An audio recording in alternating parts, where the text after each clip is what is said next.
احتمالاً از کپشن این ویدیو خیلی تعجب کردید. در ادامه ویدیو با من همراه باش تا موضوع رو کاملا برات باز کنم.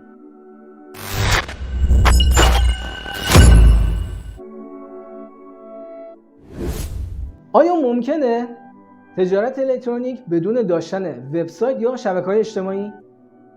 ببینید این روزا که اغلب فروش‌ها داره از طریق وبسایت‌ها و شبکه‌های اجتماعی انجام میشه، همه میرن دنبال راه اندازی وبسایت یا شبکه‌های اجتماعی خودشون.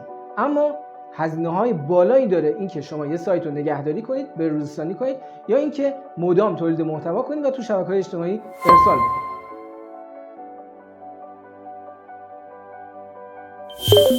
خب راهکارش چیه؟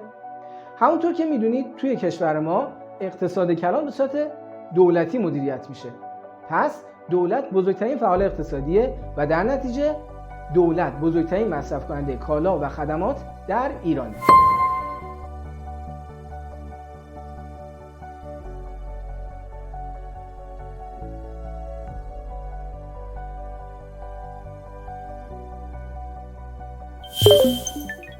یه خبر خوب براتون دارم. دولت به تازگی فعالیت‌های اقتصادی خودش رو در واقع خریدها و فروش‌هاش رو آنلاین کرده و شما میتونید با ورود به سامانه ستاد ایران وارد معاملات دولتی بشید.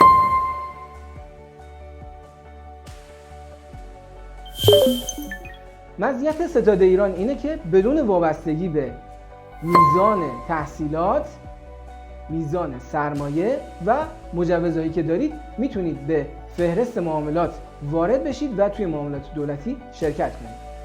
ما توی این مجموعه آموزش ویدیویی 0 تا 100 ثبت نام، ورود به معاملات، فعالسازی توکن و شرکت توی مناقصات رو همراه تو هستیم با یه تیم پشتیبانی بسیار قوی تا اینکه موفق بشید توی معامله و تو مناقصه شرکت کنید و برنده بشید.